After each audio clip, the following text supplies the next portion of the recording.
I'm the international editor of Green Left. Before we begin this webinar, I would first like to acknowledge that this meeting is taking place on stolen land, and I want to acknowledge the First Nations peoples of this country and elders past, present and emerging. Always was, always will be Aboriginal land. And we're very pleased to have with us Marcel Cartier, Steve Sweeney and Heval Herky at this webinar. And shortly I'll introduce our speakers for their opening comments before we move into a Q&A. But before I do that, I would like to just take this opportunity on behalf of Green Left to encourage all of you participating tonight to become Green Left supporters, if you're not already. Green Left, as a radical media project, has been publishing in print and online for 30 years, and we rely on our readers and volunteers for survival. As an eco-socialist media project, Green Left is about more than just news, information and analysis. Green Left's about taking action and supporting the struggle for system change. During the talks, we'll display a link in the chat box. Oh, you can see it there already. Please visit that link at your leisure and become a supporter, sign up. Well, now to our speakers. So leading off first tonight will be Marcel Cartier. Marcel is a hip hop artist. He's a journalist and author of 2 books now on the Kurdish question. Marcel travelled to Rojava in 2017 to witness the structures that have been set up by the autonomous administration in northeastern Syria. And today, Marcel is speaking to us from Berlin in Germany. Secondly, we will hear from Steve Sweeney. Steve is a journalist and international editor of the British publication Morning Star. Steve writes extensively on the Kurdish question, and he was actually jailed and banned from Turkey for his work. And Steve, at the moment, is in Soleimani in northern Iraq. And our final speaker will be Heval Herky. Heval is a spokesperson for the Australian Federation of Democratic Kurdish Centres, and he is a member of the Kurdish National Congress. Welcome to all of you, and over to you, Marcel. All right, well, thank you very much, Susan, and good evening to you, I suppose, in Australia. Good morning here in Berlin.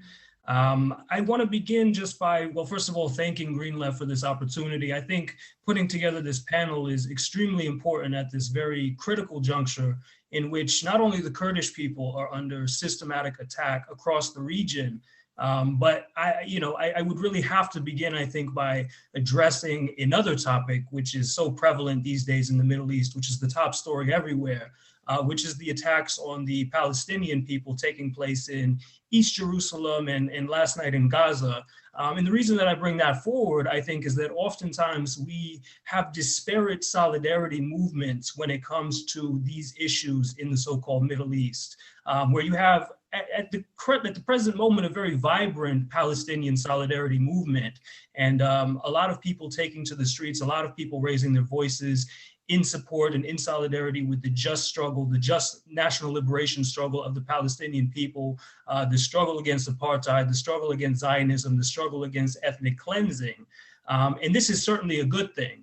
But at the same time, we have systematic attacks being waged against the Kurdish people by the repressive and far-right government of Recep Tayyip Erdogan in Turkey, chemical attacks taking place, bombs dropping every single day across Kurdish territory, principally where Steve is in northern Iraq, also in northern Syria.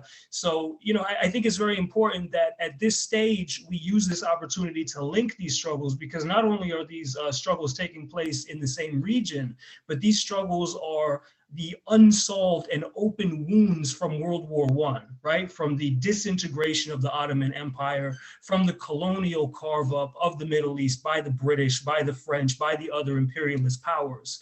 And I think oftentimes there's perhaps not very much understanding of the dynamics and the contradictions of the Kurdish struggle in particular, because Kurdistan has found itself situated across 4 nation states. And these nation states have never given the Kurds equal status. Sometimes they're second-class citizens, sometimes they're not citizens at all.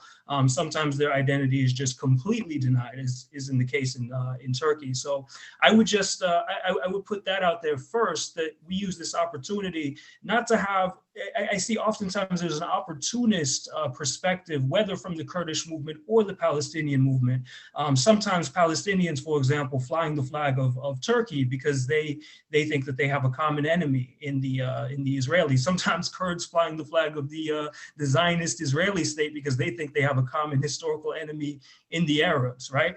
Or Arab nationalists. But in reality, I think we need to see both struggles as part and parcel of a worldwide struggle against colonial domination, against chauvinism, against national oppression and exclusion. So yeah, I would begin by saying that, and with the hope that we are able to, through our work, hopefully build some sort of bridges between these two struggles at this very key moment. I would just start by talking a little bit about my experiences, I suppose, in Kurdistan. And again, like I mentioned the Palestinian question, because for many years, my only real focus in terms of the so-called Middle East or West Asia was the Palestinian struggle. I sort of centered everything around that particular struggle, not really knowing what was happening in other places, Kurdistan in particular. But I think with the Battle of Kobani in 2014, 2015, the eyes of the world really began to be set upon northern Syria and Kurdistan in general. And well, sometimes these were the eyes of imperialism, which has its own interests and machinations in the region, which sometimes overlap but should also be condemned. And I'll get into that a little bit more as we go along. But also the progressive, Kurdish movement that was freeing itself from chauvinist rule, that was taking the fight against fascism to the doorstep of Turkey. And bringing about a deep, thoroughgoing process, which could be legitimately called a revolutionary process, not a socialist revolutionary process, but a democratic, a grassroots, deep, radical democratic process with some socialist leanings.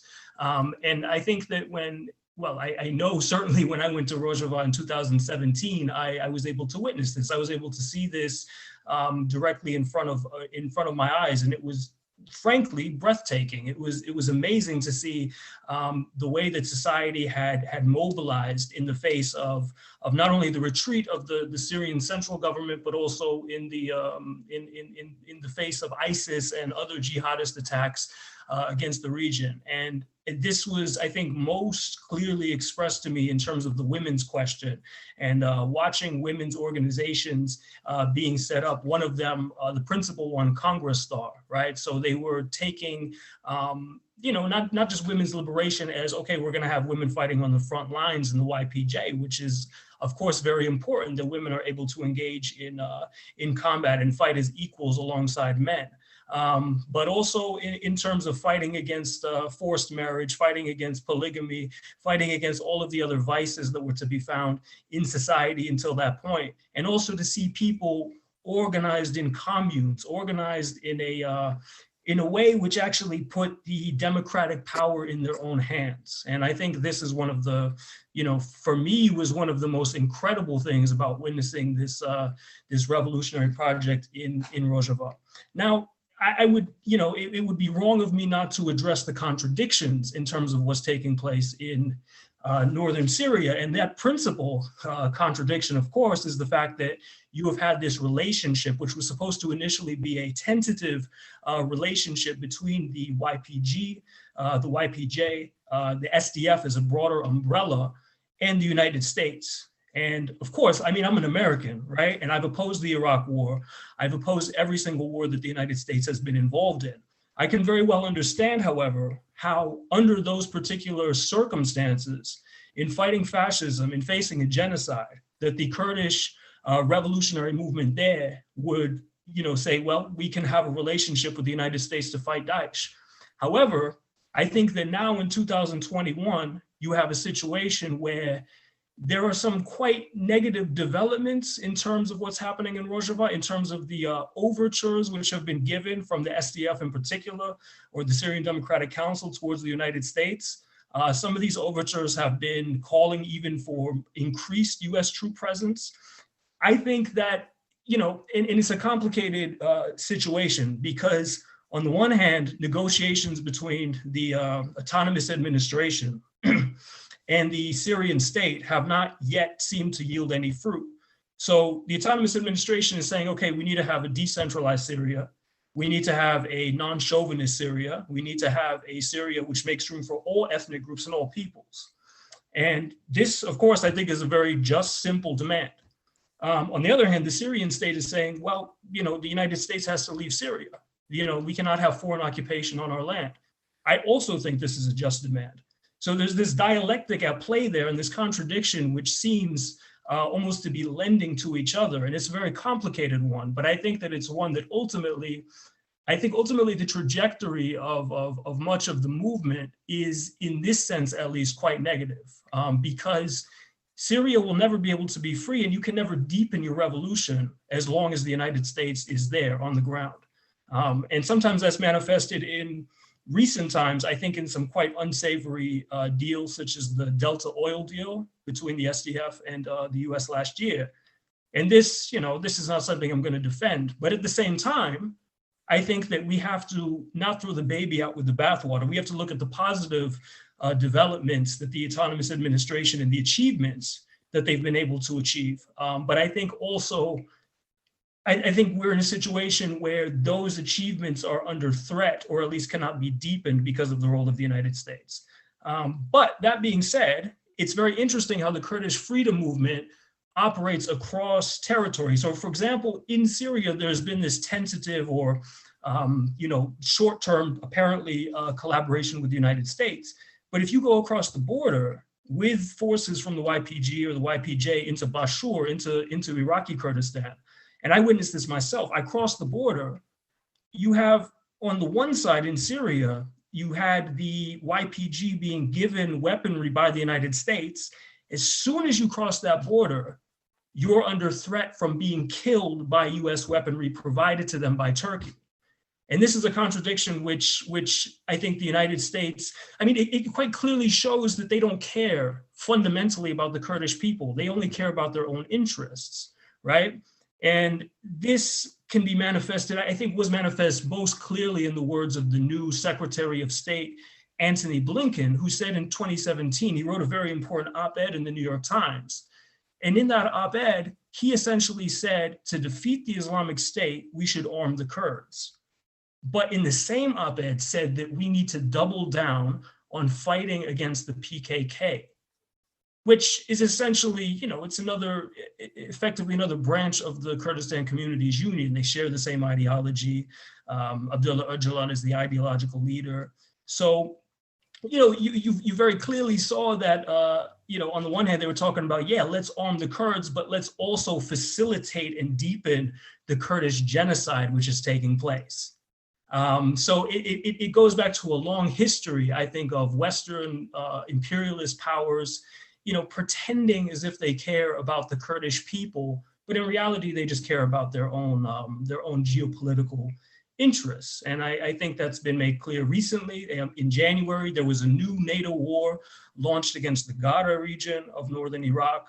The Turkish defense minister, he traveled across the region, first to Iraq, and then he came here to Berlin. And he came here to Berlin because he was seeking support for another war from the German government. And the German government is one of the chief weapons exporters to the Turkish government. So there's complicity of the Western arms companies, and the bombs that are being dropped right now, bombs are being dropped on Gaza, and we should condemn that. And those are bombs often made in the West. Bombs are also dropping across Kurdistan, and those are also bombs made in the West. But this is happening every single day. Just in terms of the policy of the United States now that Biden is the commander-in-chief, well, I don't see any real shift in terms of US policy. Trump was very amenable to getting on the phone with Erdogan and saying like, hey, this is what you can do for Syria. I'll hand control over to you. He was very amenable to that. Biden, perhaps less so. And yeah, okay, 5 minutes. So Biden, perhaps less so.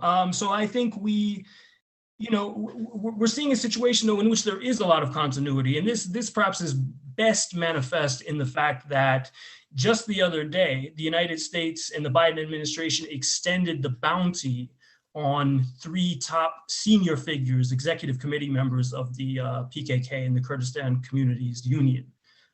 So, the US is not changing fundamentally its policy towards the, what we can call the Kurdish freedom movement. It's still a policy which, despite whatever overtures are made, even by the PKK, in saying like, look, we're no longer fighting US imperialism, we're ready to ally with you, which is what a recent interview with Cemil Bayik seemed to indicate. The US is still doubling down on its policy.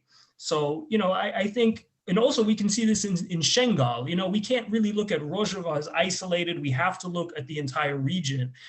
In Shengal or Sinjar, where the 2014 Yazidi genocide took place, and the US belatedly came in and said, like, look, we're saving the Yazidis.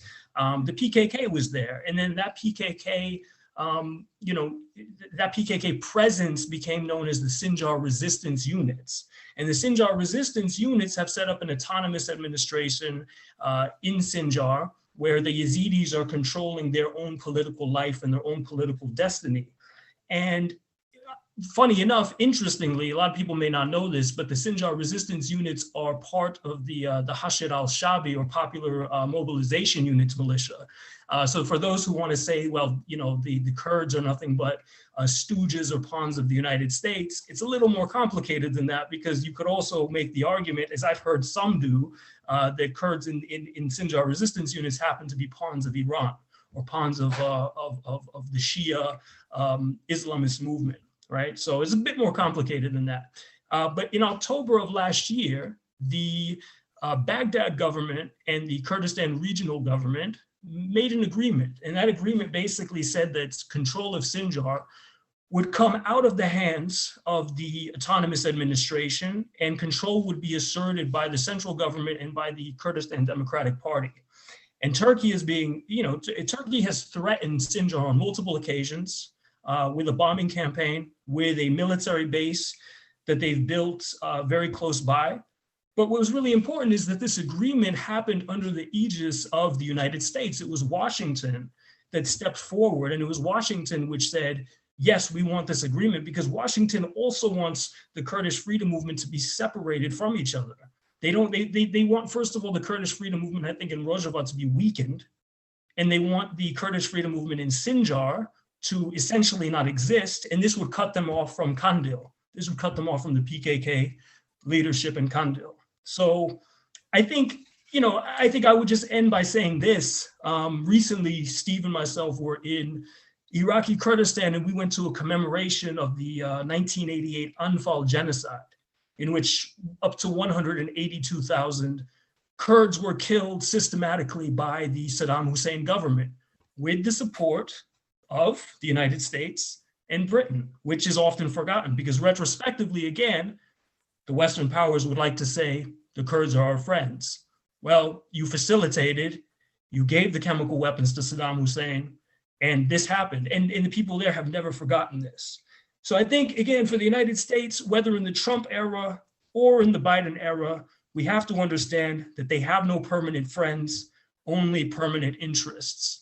And I think the Kurdish freedom movement and the Kurdish national liberation struggle should be supported. But I think we have to do so critically. We have to do so understanding that oftentimes, perhaps it may seem as if the interests of the US and the Kurds overlap. But ultimately, the United States is still the biggest imperialist power in the world. And it still, is worth fighting against. So I would just end on that.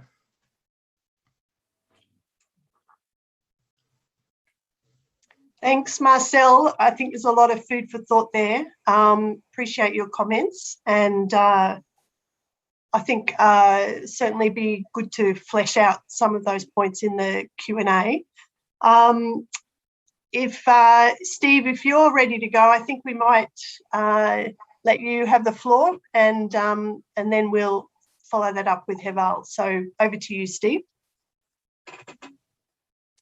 Great, thanks very much, and just to start by saying a big thank you to Green Left for putting on this important forum today. And I think, as Marcel said, it's a critical time in terms of what's happening in the Kurdish movement. So it's important that we're having these discussions and raising the profile and making the Kurdish cause mainstream in the progressive movement, not just in Australia but across the world. I just wanted to start by saying solidarity with the Palestinian struggle, solidarity with all of those fighting in Gaza and in Sheikh Jarrah. But just to say as well that Palestine will not be free until Kurdistan is free, and Kurdistan will not be free until Palestine is free. The two are inextricably linked. Now, I'm currently in Suleimani in Bashur, which is Iraqi Kurdistan. At the moment, we're under invasion from the Turkish state. We're quite far from the action here at the moment, although Turkey does regularly fly drones over the city, and this is partly because they deem that Slimani is a city supportive of the PKK. It's also partly to intimidate the population here against any kind of resistance. I'll come on to that a little bit in a little bit, but just to say as well that I've had to, apologies for the light, I've had to move away from the window because just before this forum started, we did have some air activity outside, and it's always, we have to be cautious anytime that this kind of thing happens. I'm going to talk about a couple of things, but I wanted to start with talking about what's happening to the HDP, the People's Democratic Party in Turkey. I would say the only opposition party in the parliament, the Republican People's Party, the CHP. I don't really include as an opposition party because they just tell everything that the government does. They tell every war that President Recep Tayyip Erdogan wages. They support all of his actions and the oppression of the Kurdish people, and they have done historically. So the HDP is very, very important, and its formation, its establishment back in 2012 was a major step forward for the cause of democracy inside Turkey. Of course, in 2015, in the election, the first time it stood in the general election to the Grand Assembly, it broke Erdogan's rule. It broke the Justice and Development Party's grip on power. It broke their majority, and that was really a turning point in terms of. For many reasons, it was this that led to the break-off of the peace talks that were happening between the Turkish state and Abdullah Öcalan in Maradi Island. It was then that they waged an all-out attack they had to crush the opposition that they tolerated to a degree during the peace process, but they had to wage this deadly war, which led to the bombings that we saw in Ahmed, and then at the Ankara, the Peace and Democracy rally in Ankara, at the train station, in which 108 people were killed in a jihadist attack that has since, and I've reported on this for the Morning Star, that European intelligence has linked to the government, linked to senior figures within the government. There's not enough time to go into the details of this, but the reports are readily available. And at the moment, we are in a position where the HDP faces the biggest threat in terms of the Kabani Trial.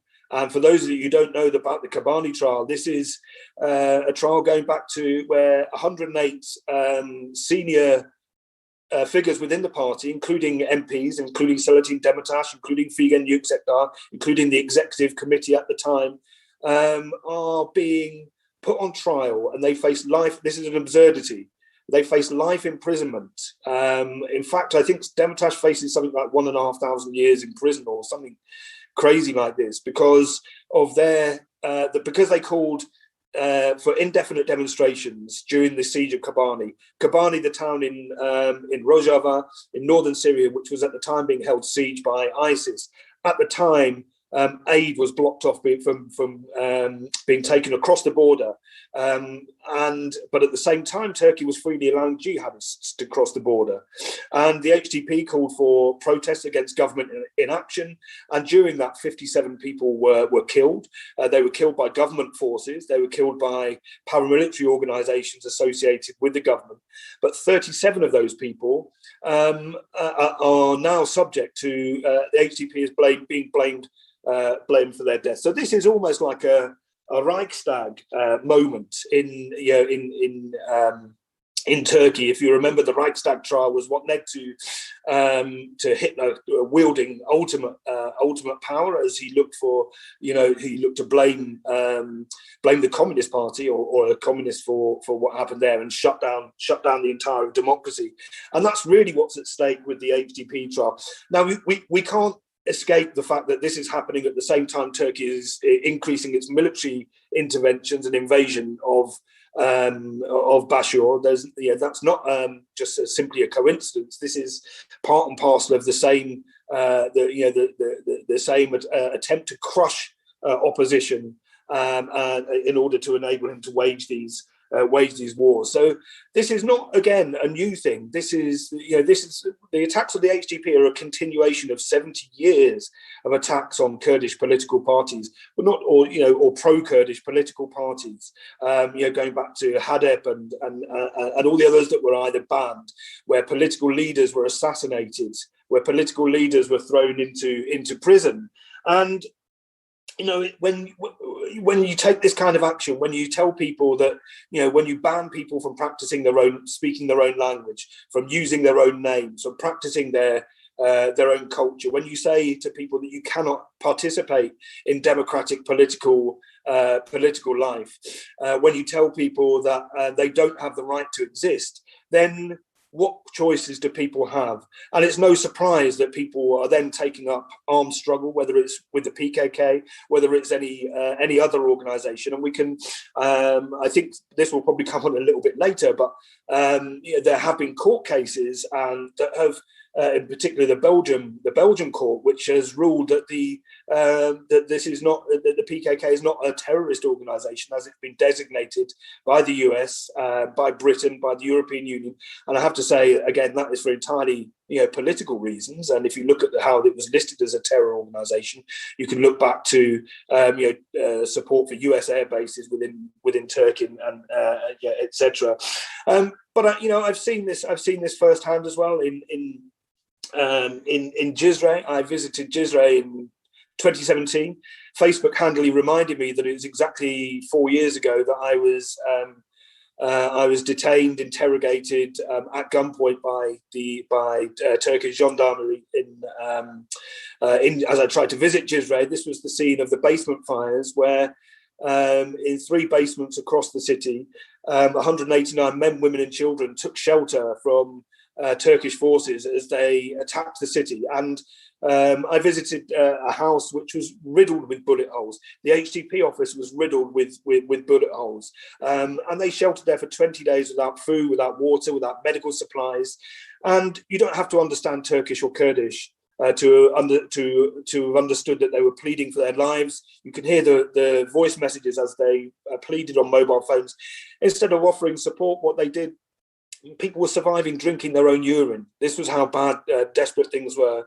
But then the Turkish armed forces, instead of helping them, they poured petrol into the basements and set them on fire, burning them all alive.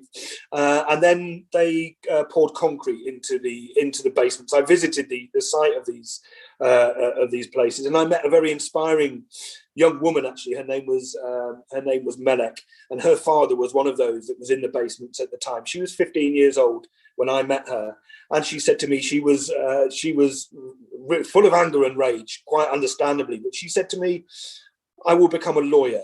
This is what she said: "I will become a lawyer, and I will hold those who killed my father to justice. I will hold them to account, and I will make them pay for what they did." And but for many people, this isn't the case. For many people, they don't become lawyers. That anger gets channeled elsewhere, and they join the armed struggle. So And so this is why the HDP remains critically important. I just want to talk as well a little bit about Selahattin Demirtas is probably the most well-known figure from the HDP and to the international community. But also I wanted to talk about Figen Yüksekdağ, who is the co-chair of the HDP, and she has been singled out for, in fact, in some ways more harsh treatment. She was the first to be stripped of her immunity in her status as an MP. And Figen Yüksekdağ is singled out because, one, because she's a Marxist, two, because she's a woman, but three, because she's ethnically Turkish. And this is incredibly important because she embodies everything that Erdogan fears, and he fears it because it is this unity between Turks and Kurds that will be his downfall. I've just been informed that I've got 5 minutes left, and I haven't really got into what's happening here. So I'll just talk within that last 5 minutes. I'll skip over what's happening with the HDP, but it's absolutely essential that we support their struggle. And this, again, the attacks on the HDP are not just being conducted by Tayyip Erdogan. The attacks on the HDP are being facilitated by NATO, by the European Union, by the United Nations, by Britain, by the United States, and all the imperialist forces that do not wish to see the development of a free and democratic Turkey. And they do not wish to see the development of a free and democratic Turkey because it threatens their imperialist interests. The HDP is the only party that is standing in the way of Erdogan's wars in Rojava, in Bashur, in Rojava, in Libya, in Nagorno-Karabakh, in Sudan. Everywhere that Erdogan is fighting, the HDP is the only one that's standing in the way of that. And of course, the imperialist powers have their imperialist interests, because they want regime change in Syria. They want regime change in Iraq, areas that are rich with oil and rich with resources, and the Kurdish people stand in the way of that. Now we're seeing, as I said, on April the 23rd, the anniversary of the Armenian genocide. No coincidence that Turkey launched an air and ground invasion of the Metina and Zap region in Bashur. And at the moment, hundreds of Kurdish villagers have been driven from their homes, hundreds of them. This was preceded by missile strikes, which are happening on a daily basis. Drones. I've met the victims of drone attacks in Kandil, people that had their entire family wiped out. I met a man whose mother was cut in half while she was praying. And this is being carried out to abject silence from the imperialist forces, from NATO. Turkey's NATO's second largest army. This is being carried out by NATO. This is NATO's war. And just last week, Turkey has carried out chemical attacks, or been accused of carrying out chemical attacks on 3 occasions in over 3 days. Now, this is coming on top of. I visited Makmur last year. This is a United Nations administered refugee camp of some 12,000 people. It was overrun by ISIS for a short period until it was liberated by PKK. But this is the Makmur refugee camp has been subjected to a blockade. So that aid and supplies cannot reach the camp. So it's been subjected to a blockade from the Kurdistan regional government. It's subjected to drone attacks and bombing by Turkey. It's threatened by ISIS. The United Nations, there was a chemical attack last summer there. I went to the site of the chemical attack. I reported on it. I spoke to the United Nations and I asked them if they're going to say anything, to speak out. They denied any knowledge of a chemical attack. They denied any knowledge of a bombing at all, even though it was weeks after the event and it had appeared on the Turkish army website. They admitted to doing it. It wasn't that they were saying it didn't happen. And they denied a blockade. And I showed them the pictures of protest outside their office and said, how can you not know this? So there's chemical attacks there. We saw the chemical attacks in Afrin in March 2019. The chemical attack in Serikane, which the Organization for the Prohibition of Chemical Weapons was initially investigating and then reeled back from, where chemical experts said that white phosphorus is being used. Not only this, but Turkey is using jihadists to carry out extrajudicial executions, as we've seen with Hevrin Khalef in Rojava, the execution by drone attack on Kabani of 3 women that were killed in their own homes. So these are war crimes. I mean, Turkey is a terror state. It's committing war crimes, but it's carrying it out at the behest, in my view, is being carried out at the behest of the imperialist powers, because internally here, just to say, and I'm probably going over my time, but just to say that internal dissent is being crushed here inside Bashur as well. Anti-war demonstration I attended a week and a half ago. All of the participants were arrested. 55 people were held for 3 days, and they told me that their arrest was carried out. That the PUK, the Patriotic Union of Kurdistan officials, said that their arrest had been ordered by the KDP, Kurdistan Democratic Party of Barzani, and Turkey. And they have remained silent in the face of the current attacks as well.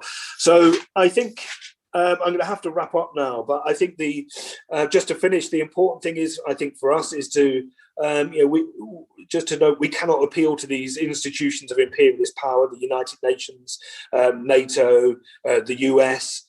These are the forces of imperialist power that are actually waging the war against the Kurdish people, that are waging what is a genocide of the Kurdish people and the ethnic cleansing.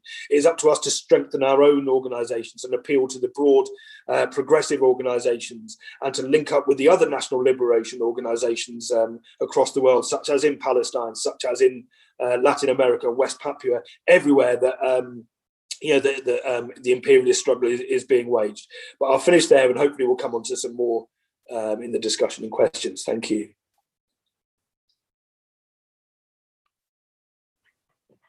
Thanks so much, Steve. I might just say that for those who are tuning in who are not based in Australia, that the Australian government is due to debate or review the listing of the PKK as a terror organisation in August this year.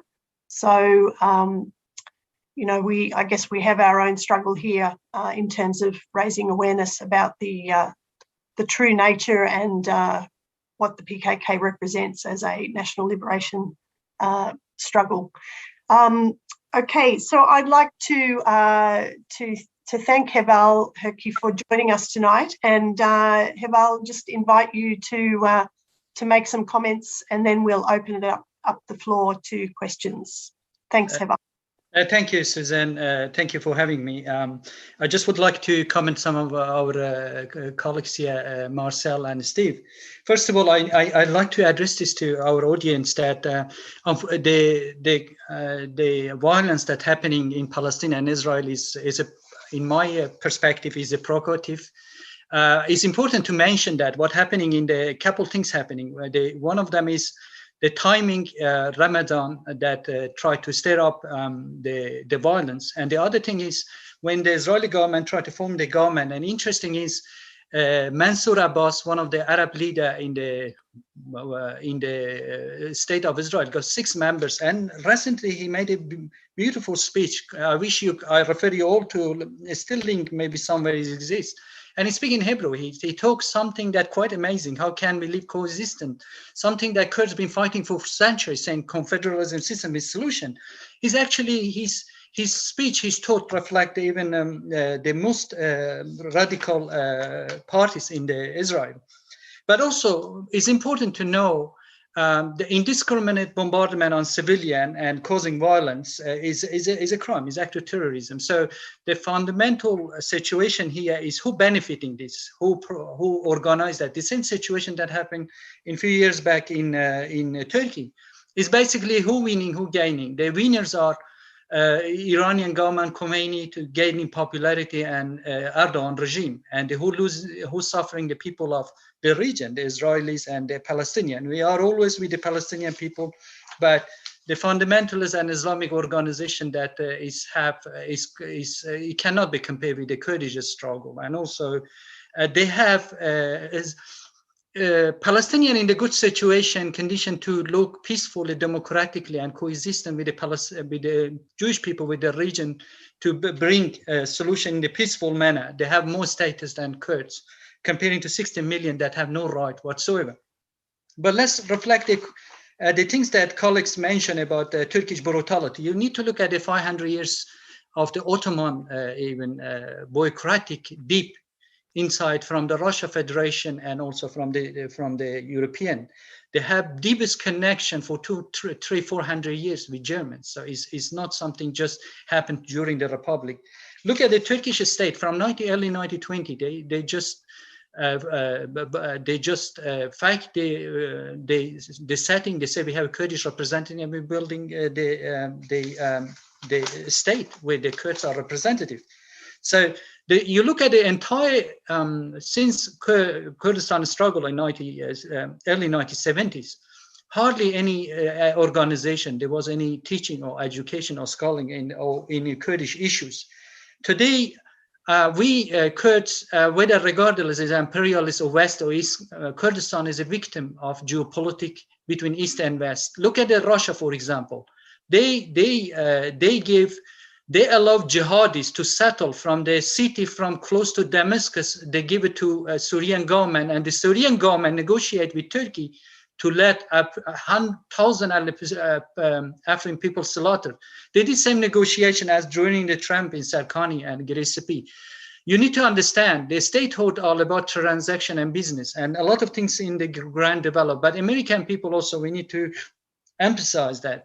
The American people and American government, regardless, they don't have crime against the supported Erdogan regime, but same time they did great things.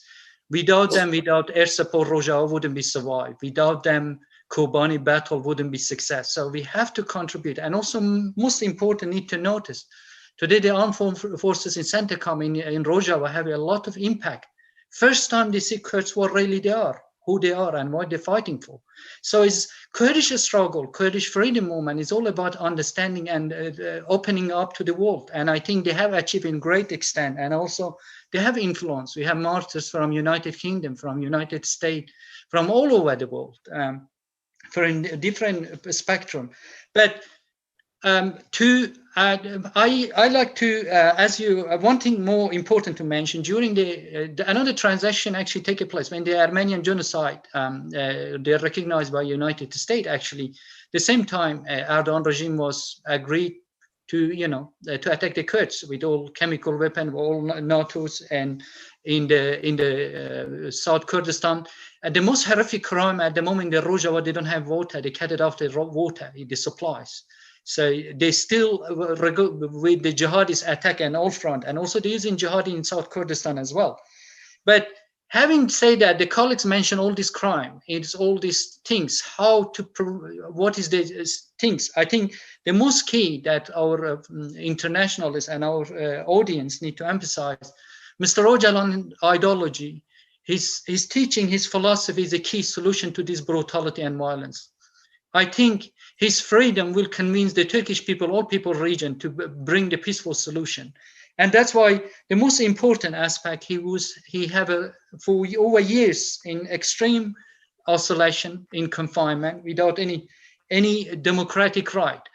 From the socialists, from every organization, every state of our statehood in the world, no one have ever put anything in the forward. So it's that to support the basic right. In Australia, for example, Susan, you look at it, any prisoner for any, whatever it is, have a basic simple right on the United Nations and Human Rights Charter to visit his family, to see his lawyer. And that's the most fundamental right. And let's not to mention thousands of Kurds and colleagues, they mention HDP. Every day they attack the HDP branches, things, and many civilian, as throughout the history, many civilian get killed by Turkish army, and recently the 9 villages have been slaughtered by Turkish army.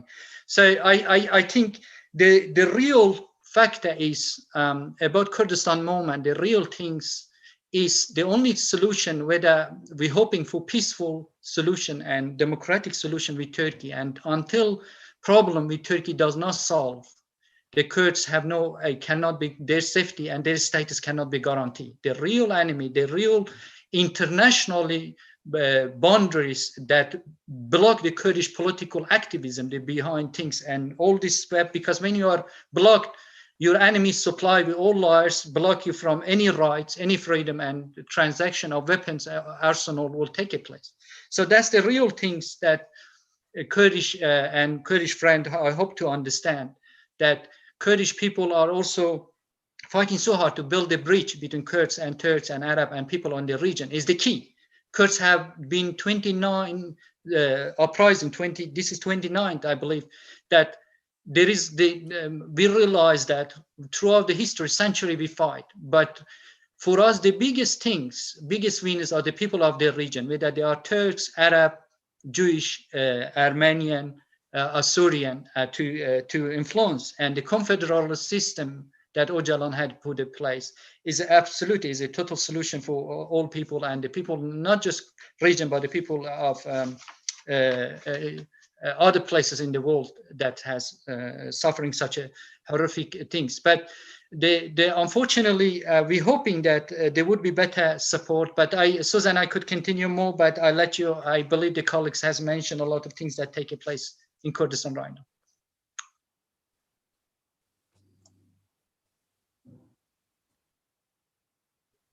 Thank you, Heval. Thanks, Heval. Really appreciate your comments there. And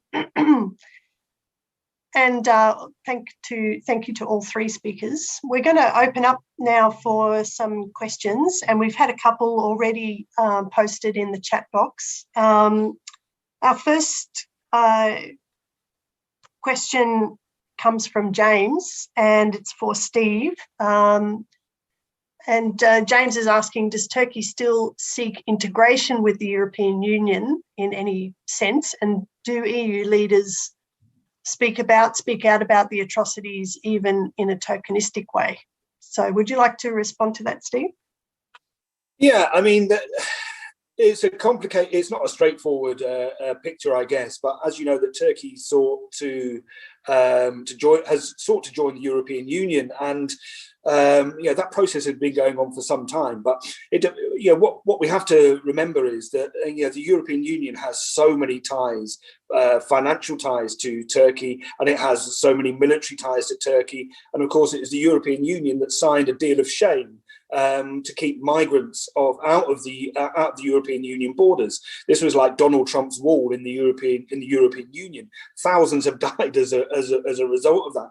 And of course, Erdogan uses this as he threatens to unleash the hordes. This is the terms that he uses of migrants, of millions of migrants into the European Union, and they're acutely aware of this on the one hand. But sometimes they make some European Union or the European Parliament might make some kind of vague, tokenistic condemnations of some of the attacks on the HDP, for example.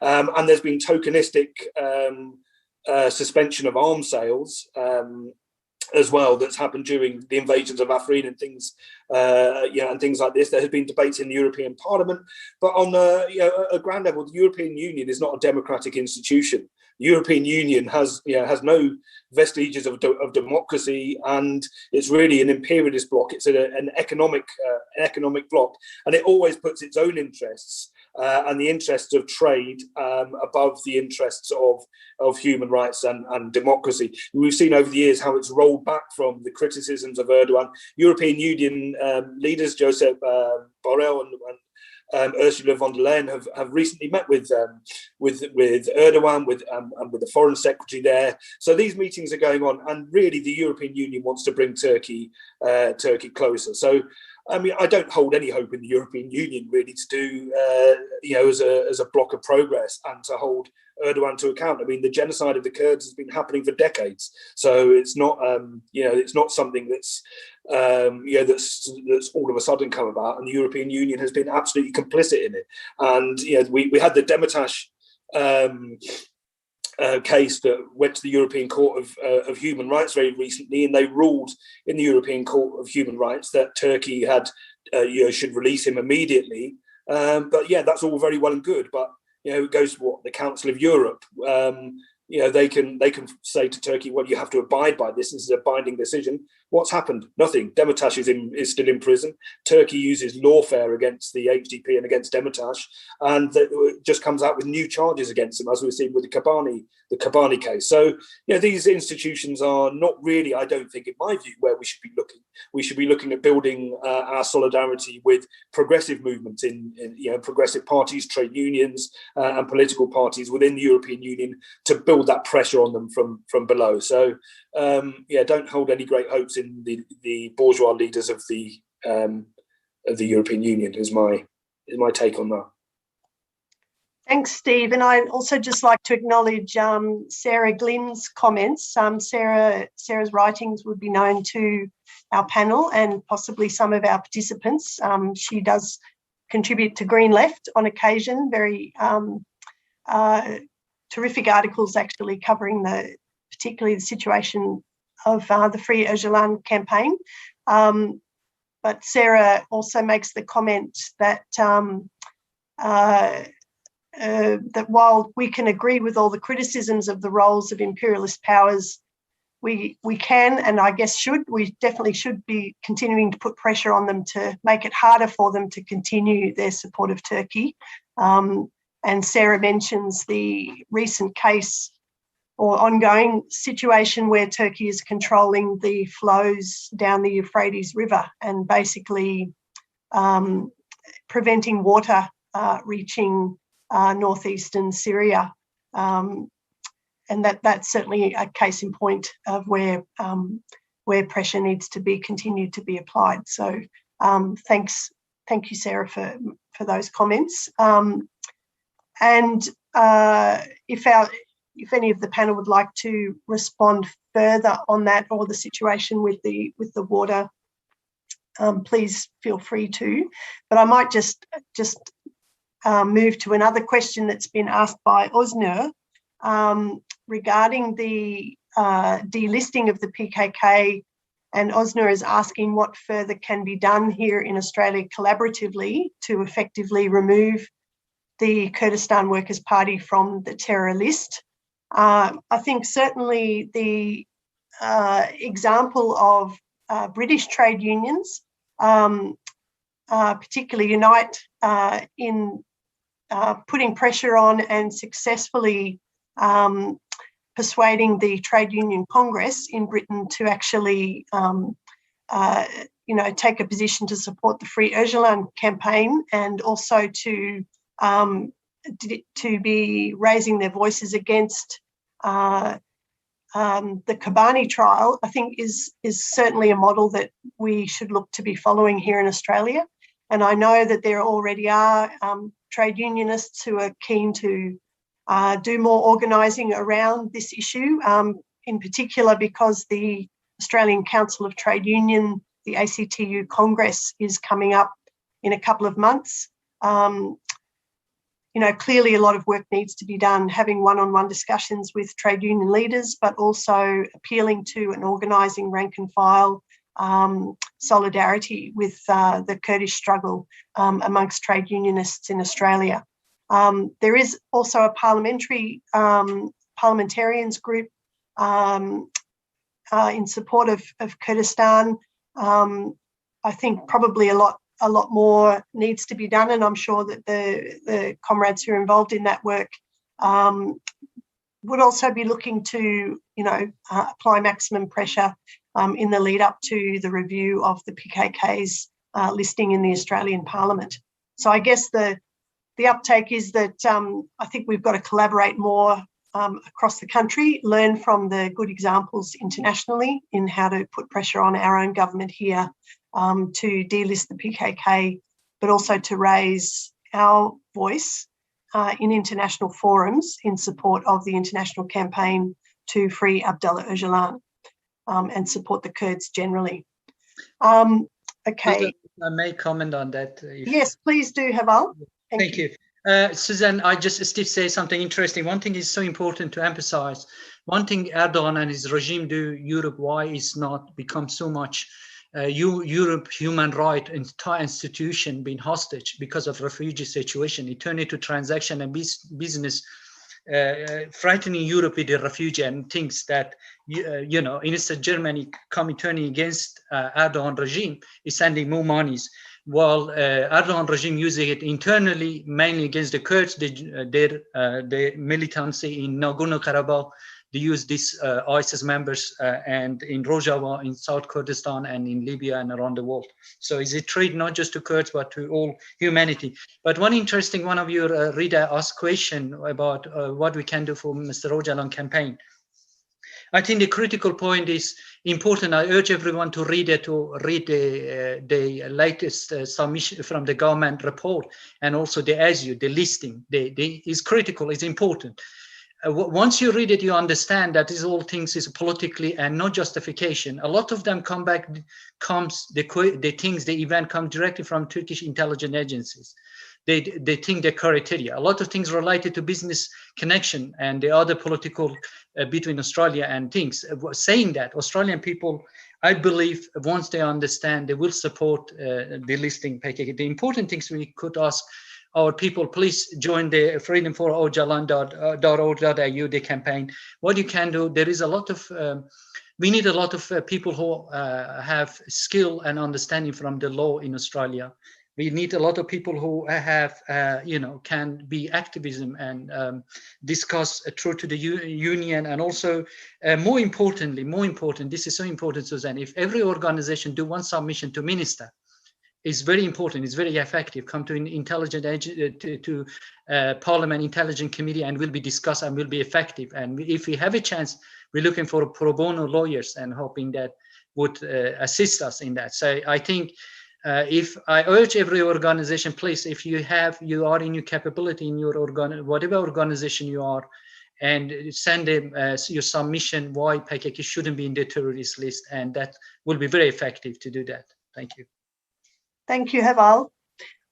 We'll move on to the next question from Peter Boyle, which is to Marcel and Steve. What are your observations on the effectiveness of democratic confederalism in Rojava? Marcel, would you like to kick that off?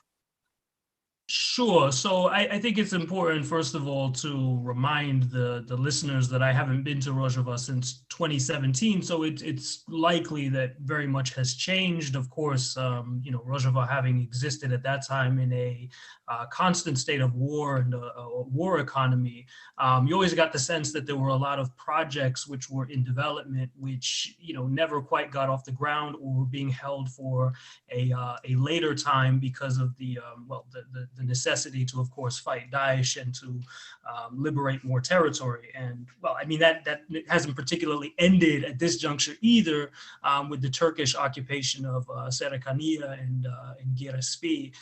But nonetheless, I'll say this. I mean, I'm coming at the issue of democratic confederalism as a Marxist, and as somebody who has identified, for the better part of my adult life as a communist. And I've read a lot of Abdullah Öcalan's writings, and I think what he's done very well is that he's attempted, after the decline or the overthrow of the socialist governments in the late 1980s and early 1990s, to sort of recalibrate and reformulate what a free society could look like, what socialism for the 21st century could look like. I don't always agree with his formulations. In fact, I think that oftentimes, and Haval Herki can feel free to disagree with me on this, but I do so, and I say so comradely. Of course I support Öcalan, of course I support the Kurdish freedom movement and struggle, but I'm not without my own sort of critiques of it. I think what democratic confederalism really is, it's in many ways a hodgepodge of different sort of ideological leanings, where you have some leanings towards socialism, but others which are probably more inclined towards liberalism.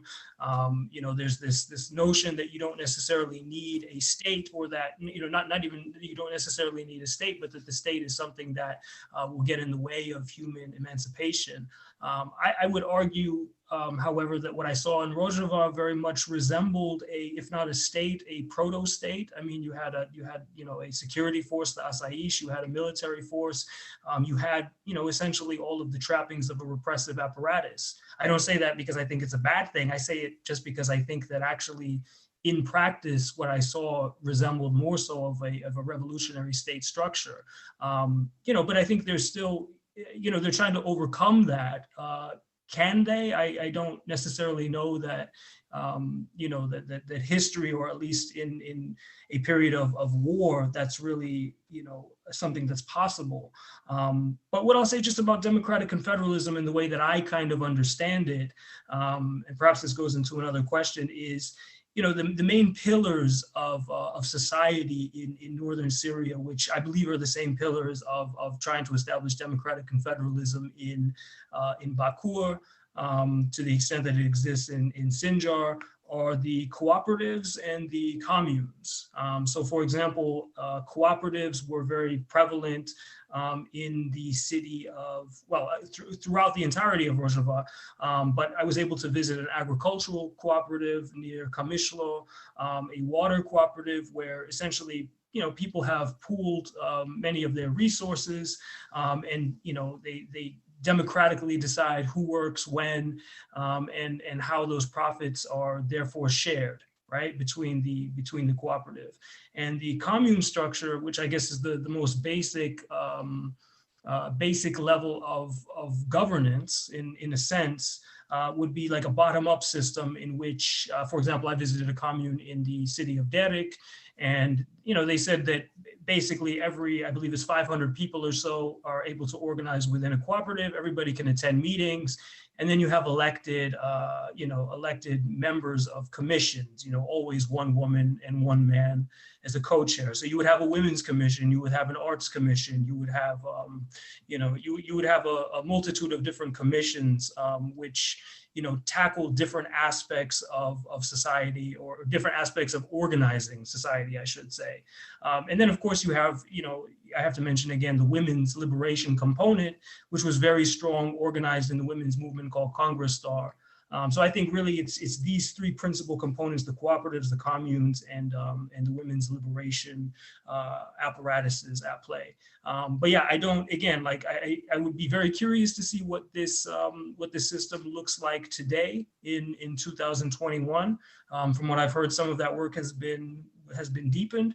And, of course, as in any movement, you're going to have, certain issues and shortcomings and contradictions around trying to get certain things organized. But yeah, that's my 2 cents. Thanks, Marcel. Steve, would you like to add to that, and then Hava? Just I'll be very brief, and just with the same caveat as Marcel. I'm a Marxist, and I'm a communist, so I have a very different worldview and a different way of interpreting the world. But what I did see with democratic confederalism was not in Rojava, but I saw its operation in Makhmur, in the Makhmur refugee camp in northern Iraq, and I saw it in operation in Kandil. And on a very kind of for 12,000 people, it works very well. It was it's a democratic system from the grassroots up, and it involves all layers of society, and all layers of the Makhmur community are involved. And this is a unique way of organising. How they organise in terms of education, in terms of how they plan, etc. And with women's liberation at the centre of this as well. This is something that is very, very, very important. And they're doing it obviously in very difficult circumstances, surrounded by hostile forces. But just to say that it's the system and the democracy that comes from democratic confederalism that poses a threat. And it poses a threat to, because this is why Makhmur is under threat. This is why it's blockaded. This is why it's attacked by Turkey. This is why it's attacked by the Kurdistan regional government, because there that you have a vision of what democracy can look like, and it's very, very different from what we see in Bashur, which has a broken political system dominated by two parties, by two families, which stifle any kind of democracy. I mentioned the arrest of the anti-war activists at the behest of the KDP in Turkey, and journalists are being arrested. Sherwan Shawani and the Badinan activists, those that are critical of the government, are being jailed. So those voices aren't being heard. But here we have like the vision of what a society can look like, with this kind of democracy, which is why Makhmur is under threat, which is why Shengol is under threat, which is why Kandil is under threat. And these three areas are absolutely critical. Two of them sit in the Article 140 the contested areas in between Bashur and the Iraqi federal government. So there's some kind of collusion there in the attacks on Mahmoud, in the attacks on Shengal. And as Marcel said, I think in his earlier speech, to kind of split the progressive Kurdish movement in Rojava, where they're carrying out democratic confederalism, to split them from progressive Kurds in Bashur and Iran. So whether it's a sustainable system, I think as part of a global system, I have my reservations about. But of course, support for the Kurdish movement and support for what's happening in Rojava, it's not a precondition to support democratic confederalism. It's up to people. It's up to the people that are living there to decide how they run their own society, and it's up to them whether they want to live autonomously or not. So, yeah, that's really, I don't really have much more to add other than, Marcel, I think, described it very well. Susan, if I may add something here. Yeah, thank you. I think Marcel pointed out interesting is criticism, in essence, of Kurdistan movement. You guys know better. And Mr. Öcalan, as you know, when he manifested the confederalism, it was in the present situation under sleep deprivation, extreme isolation, without discussing or seeing, theoretically building with as you know, the confederalism, his ideas from Mary Bookchin when he was in the prison, he reading his writing, and asking him to be his student and to visit him, but he say, unfortunately, I cannot, but I believe you will succeed the Kurds through this path. So look into this fundamental that Öcalan, I accept the shortcoming and problem in the ground in practical with the theory, but Öcalan built such a system in such a situation, being held in such a single island with the extreme, the situation that he was in. And practically, I wish he had the opportunity to visit and to see things for the ground. And I believe, Marcel, he would be open to criticism. He want to see the criticism. He want to see things to be questioned. But one thing is so important to understand, and we all agree on it, in particular with Kurds, he is a key that we see ourselves today as a Kurds. We was on total extermination, assimilation, culture genocide, agriculture genocide, heritage. As you see it right now, Steve see it in his face, everything from unique animals in the South Kurdistan. And I said it's tragical, you don't see green people or anyone in activism to talk about it. This is not just belong to Kurds, this is just belong to whole humanity. This plant, these trees, this mountain, you're bombarding all this arsenal. And for what? What can be achieved? It's belong to not just Kurd, to the Turkish people as well. Entire northern Kurdistan has been burned out, has been destroyed, the mountain.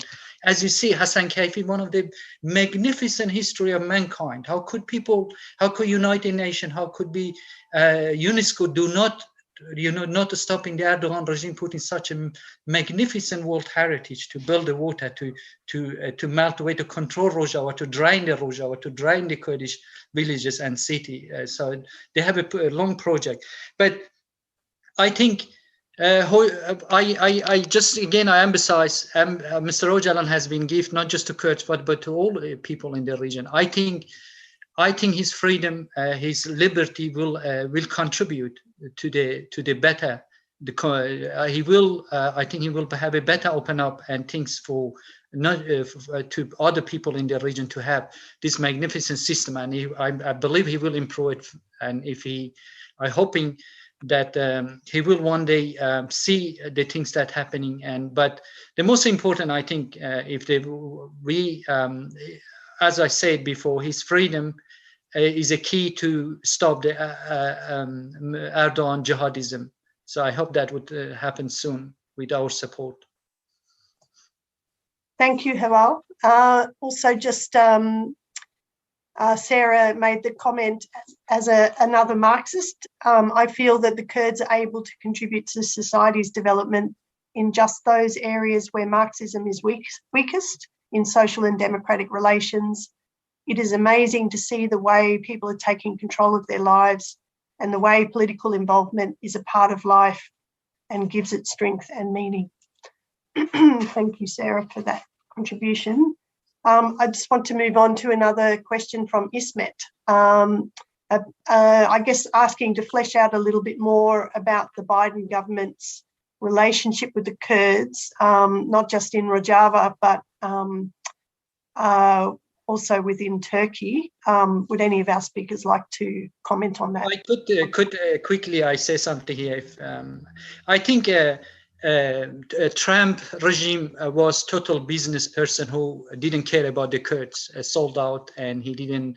As you know, he put entire system of United States in the danger by bringing the people in the White House and to the folk.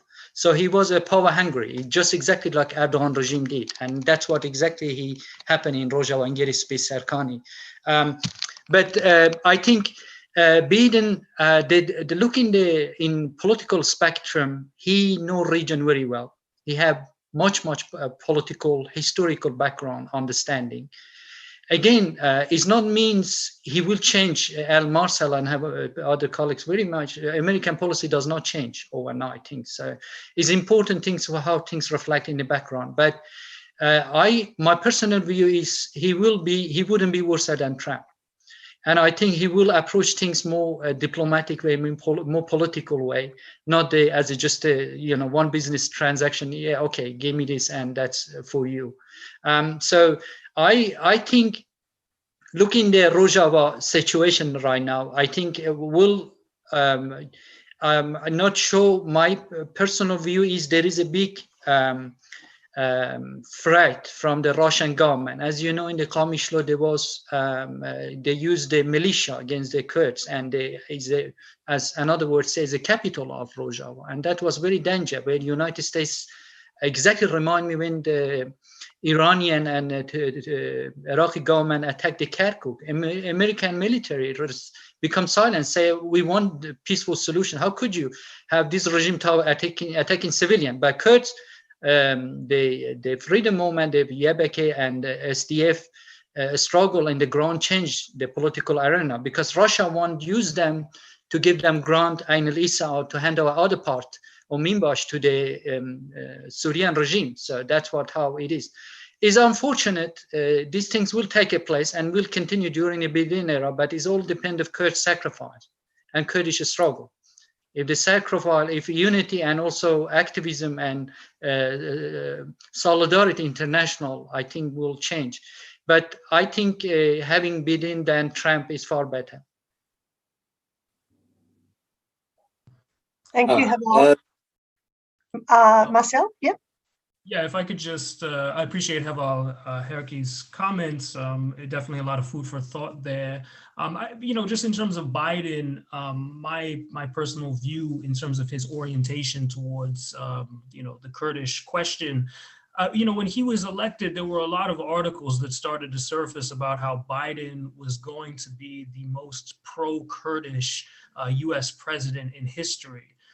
But then the question is, what exactly does that mean? What does it mean to be pro-Kurdish? I think oftentimes there's a big problem with trying to raise solidarity with the Kurdish liberation movement or the Kurdish freedom movement, because Kurds are often in the Western language thrown into this like homogenous mass, where it's like the Kurds, right? What you wouldn't necessarily do with like the Arab population, for example. You understand that there's political differences, there's nuances, there's radically different outlooks for political projects. So in a lot of these pieces which started to come out, what I really saw front and center was the fact that Biden was very much, a pro Barzani or a pro KDP president. Somebody who, supports the Kurdistan regional government, which is often, at loggerheads with the PKK and with Rojava. I know that the KDP enacted a long-standing embargo, for example, against Rojava. So I think it's important that we ask, what does it mean that Biden is pro-Kurdish allegedly?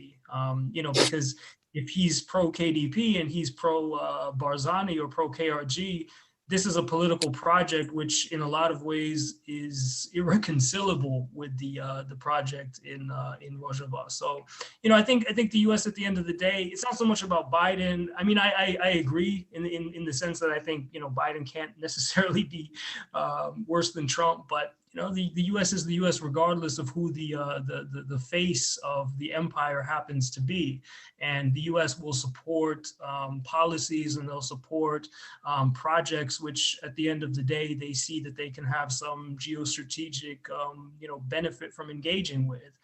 So that, I think it remains to be seen what exactly that means in terms of a Biden presidency. It's still quite early, and I think the policy may not be fleshed out in a way. But if it's any indication from Blinken's previous statements about wanting to crush the PKK, or the statements that Biden has made, or the resumption or the renewal of the bounty against the PKK executive members by the United States government, then I think we also do see a period or some sort of continuity.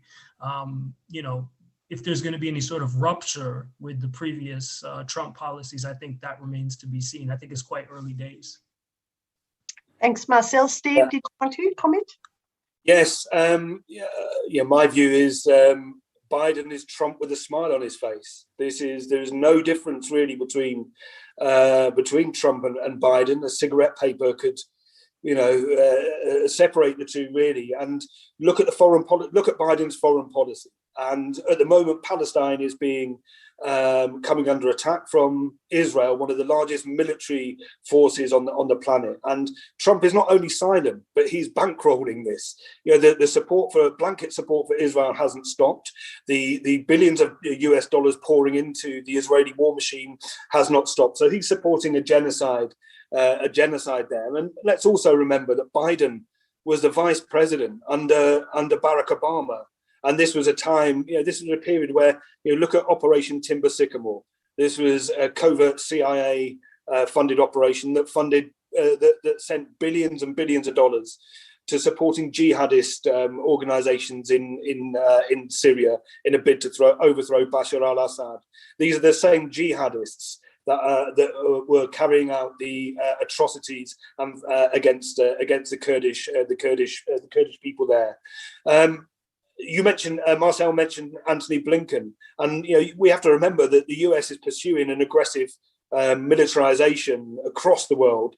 It's ramping up a Cold War against China. It's threatening war across the Middle East. Its aggressive stance towards Syria, its aggression in Yemen, and its backing of whatever it says on publicly, but its continued support for the Saudi Arabian led war on Yemen, which has bombed that country to the brink of the world's worst genocide in nearly a century. And this is a typical pattern of US intervention. The US is the world's biggest terror state. We shouldn't forget that. And I don't think that Biden is a friend of the Kurds. Look at his support, as Marcel indicated, for Barzani here in Bashur. And the bombs that are dropping here right now are US bombs.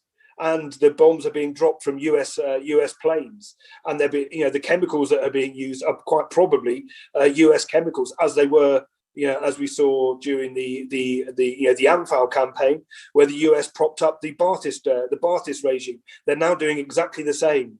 The imperialist forces, including being led by the US, are now supporting the modern day Saddam Hussein in Recep Tayyip Erdogan. So I don't think that they're friends of the Kurds. I don't expect any change, certainly in foreign policy, from the Biden regime. And the US is not. The US has consistently crushed liberation movements across the world. It supported death squads in El Salvador, in Guatemala, across Latin America. So it's not going to support a national liberation movement in Kurdistan. And we've seen that with the hostility towards the PKK and the renewal of the bounty on the heads of three leading figures. So I'm sorry, but I don't hold out much optimism in a change of approach from the US. The US is only interested in one thing: regional domination and oil.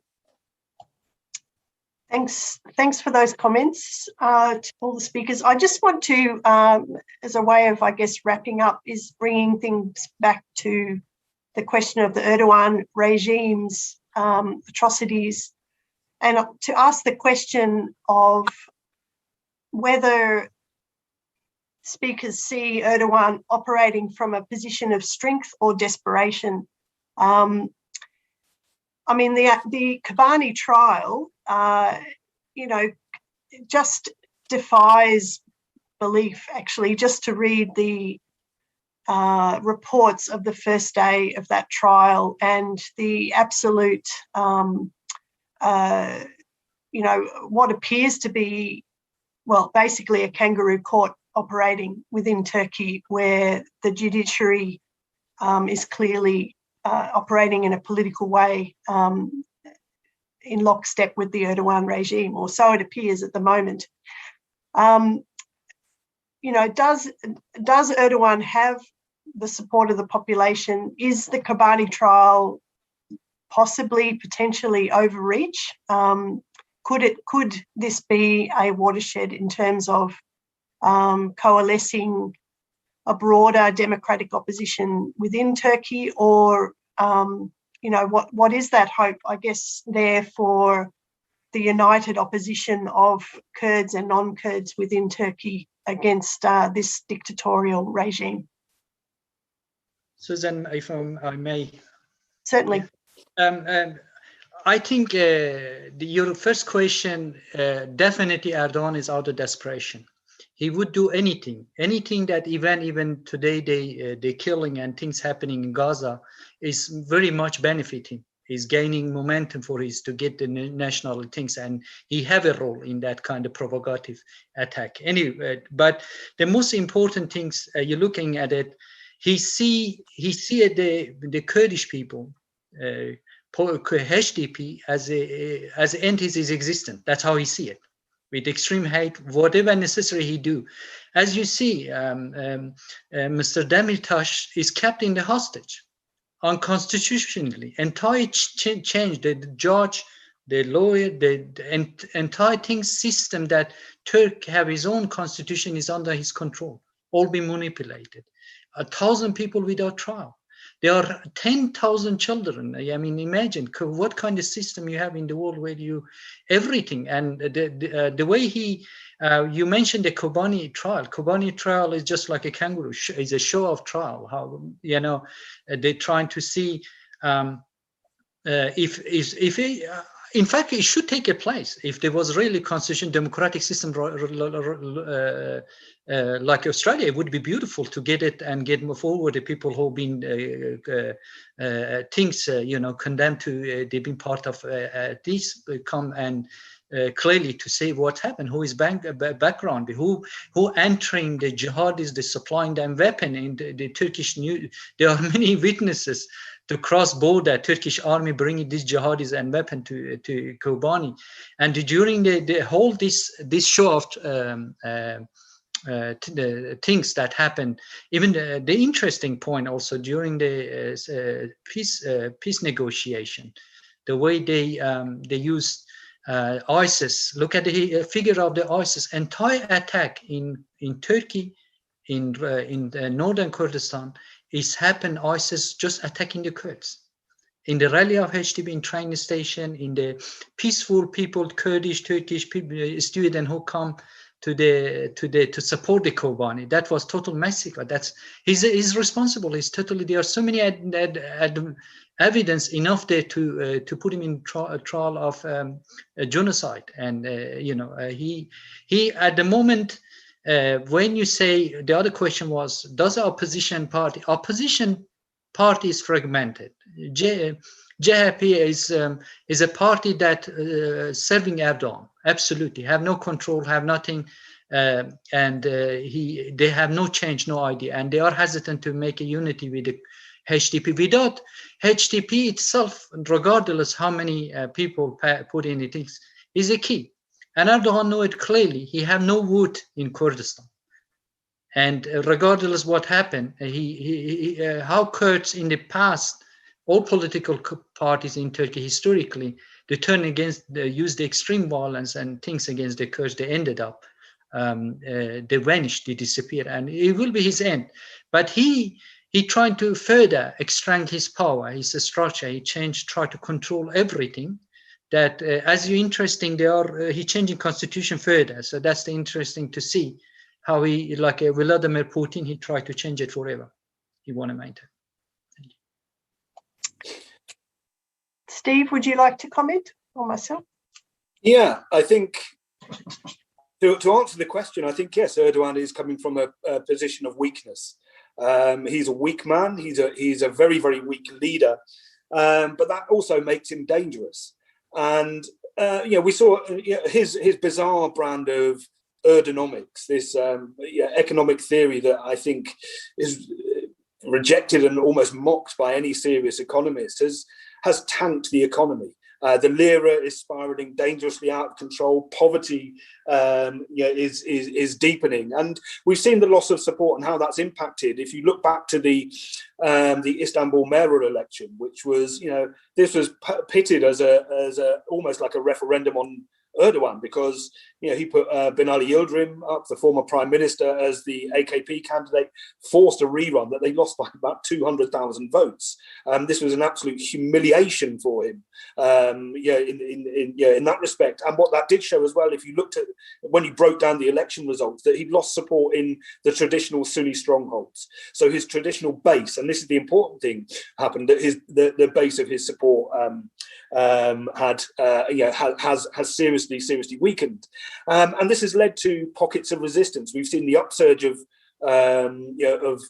strike action in Turkey. We've seen resistance in that form, but also the Boğaziçi resistance, the university, which was where they imposed the rector Bulu against the wall. This is Turkey's most prestigious university, so this is not a place where they thought resistance was going to come from. And then the students took a stand in it, and we saw how they were treated with brutality from the Turkish state, but they carried on, and what they did was united with other organizations and political organizations as well. So it wasn't just about academic freedom. This became a resistance about democracy in Turkey, and they made they made the link between the imposition. They called him the trustee rector. They made the link between what was happening in Boğaziçi University and the replacement of more than 50 democratically elected mayors by government-appointed trustees. So this was, and the weakness is shown in the attacks on the HDP. 20,000 HDP members have been detained since 2016. 10,000 of those have been jailed. 200 elected officials have been jailed. Around 7 MPs. Leyla Güven, who was the embodiment of Kurdish women, the face of resistance to Turkey, jailed for 23 years in December on tenuous links of terrorism. So this makes him dangerous because, of course, while he's trying to crush dissent internally, he seeks to divide Turkey between by portraying any Kurdish people, any opposition forces as terrorists. So he's jailed record numbers of journalists, more journalists in jail in Turkey than any other country in the world. So people aren't able to report the news of what's happening. Academics calling for peace, 10,000 of them have been blacklisted, and many have been jailed. So we see this attack on all layers of society in Turkey, and then the wars. As we've said, the wars in Afrin against Rojava, the war here in Bashur, but he's carrying it out, and it has to be said, to absolute silence from the international community. And we're seeing quite rightly mass support for the Palestinian struggle, mass support for what's happening to the Palestinian resistance in Sheikh Jarrah.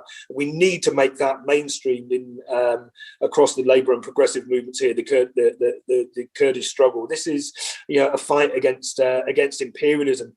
All of these, the attacks on the HDP, the attacks on the war in Rojava, the war in Bashur, all of them are inextricably linked to each other, as is the jailing of Abdullah Öcalan. So the campaign for his freedom is absolutely essential. But just to say that it's important that we carry on the appeals to the European Union and to these organisations, but we also have to remember that there is no There isn't a legal solution to what is essentially a political problem. And to solve it, I think really is not an easy task, but we need to build our own mass organisations and appeal to the progressive and labour movements in Australia. One of the things that we've done, for example, in Britain is we're calling for parliamentarians here to twin with HDP MPs, for local authorities, municipalities to twin with the municipalities like Batman, like Van, like Jizre, so that they build those solid and sustainable links of solidarity, and that we can actually spring into life and campaign when those places are under threat. It's the pressure from below that forces governments to change. It's the pressure from our movement that causes them to take a stance. And I think that's really where our strength lies, in building those networks of solidarity, those networks of friendship as well. Thanks, Steve. Marcel, I'll leave the last word to you. Wow, it's a tall order. No, I would just, I definitely echo what both Heval Herki and Steve Sweeney said. I mean, I came into this wanting to really make the links between the Palestinian struggle, which, has quite rightly received a lot of attention in recent days, not only in the media, but also from the Western left. And while it's very important that we continue to support that struggle, I think we also need to amplify the struggle for the Kurdish freedom movement and building that solidarity. And maybe part of that just begins with education, because I've actually found that the Palestinian struggle is much more accessible these days. And the Kurdish struggle, despite the popularity of the Kabani resistance and despite Rojava, is still largely misunderstood or not understood in all of its complexity and in all of its different layers.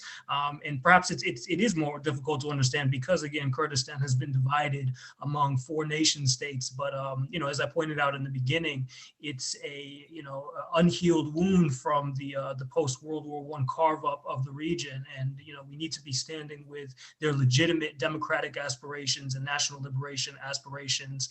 And, I think that, Steve has made a very important point about the, so-called international institutions, whether that's the EU or even appealing to the United Nations or appealing to our own governments. It's not that we shouldn't do those things. I think we should. I think we should be attempting to put pressure on, for example, the Biden administration. We should, here I am in Berlin, actually, we should, be talking about how do we delist the PKK as a terrorist organization, which I know is, something that you're also attempting to do in Australia. So, we need to be continuing this work, but I think at the end of the day, as is always the case, is we need to rely on our own strength as progressives and as leftists, as socialists, as people who advocate democracy in a really meaningful sense. So I think, in that regard, look, I think this forum has been very important, very helpful. And, it's work that we need to continue attempting to do and chip away day by day in, hopefully bringing this struggle to a much larger audience. So, the Kurdish question is readily understood and is on the agenda, not just by imperialist powers for their own interests, but for the sake of progressive humanity. Thanks, Marcel.